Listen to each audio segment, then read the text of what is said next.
آپ فرماتے میں سید عالم صلی اللہ علیہ وسلم کو دیکھتا تو حضور رخ انور پھیر لیتے۔ حضرت کعب بن مالک رضی اللہ تعالیٰ عنہ فرماتے ہیں کہ حضور کا حکم آیا کہ بیوی کو علیحدہ کر دو۔ بار پہلے کوئی نہیں بات کرتا، اب کہا بیوی کو علیحدہ کر دو، تو میں نے کہا حضور طلاق دے دوں؟ فرمایا نہیں، میں کہ بھیج دو، طلاق نہیں دینی۔ فرماتے ہیں بال بچہ بھی چلا گیا، نہ گھر میں کوئی نہ باہر کوئی، تنے تنہا۔ آپ فرماتے ہیں زمانہ جانتا تھا، عرب کے صوبوں میں بات پھیل گئی کہ کعب بن مالک جیسا سردار، مالدار، گھڑ سوار، تیر انداز، نیزہ باز، اتنا بڑا سیانہ سنجیدہ آدمی جدا کر دیا نبی پاک نے۔ فرماتے ہیں غسان کے عیسائی بادشاہ نے مجھے خط لکھا۔ حضرت کعب فرماتے ہیں بڑی آزمائش تھی، پر یہ مصیبت سب سے بڑی تھی۔ غسان کے عیسائی بادشاہ نے خط لکھا، اس کا آدمی مجھے ڈھونڈتا پھرتا مدینے میں، میں ملا تو خط اس نے مجھے دیا۔ خط میں یہ نہیں لکھا تھا کہ کافر ہو جاؤ معاذ اللہ، یہ نہیں لکھا تھا عیسائی ہو جاؤ۔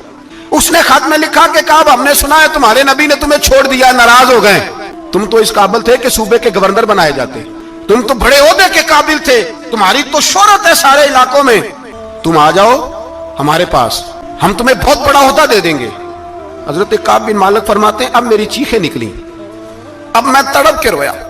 میں نے وہ اس کا خط پکڑا اور جلتے ہوئے تنور میں ڈالا اور مسجد نبوی میں سر سجدے میں رکھ کے میں نے کہا اے اللہ، میرا ایمان اتنا ہی مشکوک ہو گیا ہے کہ کافر کہتے ہیں میں ان کے ساتھ مل جاؤں گا۔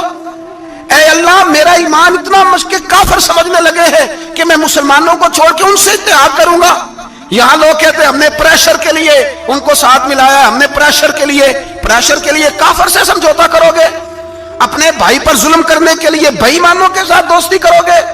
حضرت کعب بن مالک فرماتے میں نے تندور میں ڈالا، میں تڑپ کے رویا، میں نے کہا اے اللہ، میرا اتنا امتحان نہ لے کہ کافر سوچنے لگے کہ میں اس سے سمجھوتا کروں گا، اے اللہ مہربانی فرما، اتنا امتحان نہ لے۔ روتے روتے گھر گیا، سحری تک روتا رہا۔ ایک آدمی دوڑا آیا، کہنے لگا کعب جلدی چل، حضرت جبریل آ گئے ہیں، اللہ نے تیری توبہ قبول فرما لی ہے، رسول پاک نے تجھے یاد فرمایا ہے، چل آ جا۔ حضرت کعب بن مالک فرماتے میں قدموں میں گرا اور میں نے کہا محبوبہ میرا سارا ہی مال لے لے، حضور میری ساری صلاحیتیں لے لیں، رکھ لیں سارا کچھ، مجھے وہ مال نہیں چاہیے جو آپ کے دروازے سے دور کر دے، حضور وہ دولتیں میرے کس کام کی جو آپ کے دروازے سے دور کر دے، بے نور بے چراغ جو محفل ہو پھونک دو، اعظم بلا سے اپنی وہ ہستی ہی کیوں نہ ہو، جو چیز اس کی راہ میں حائل ہو پھونک دو۔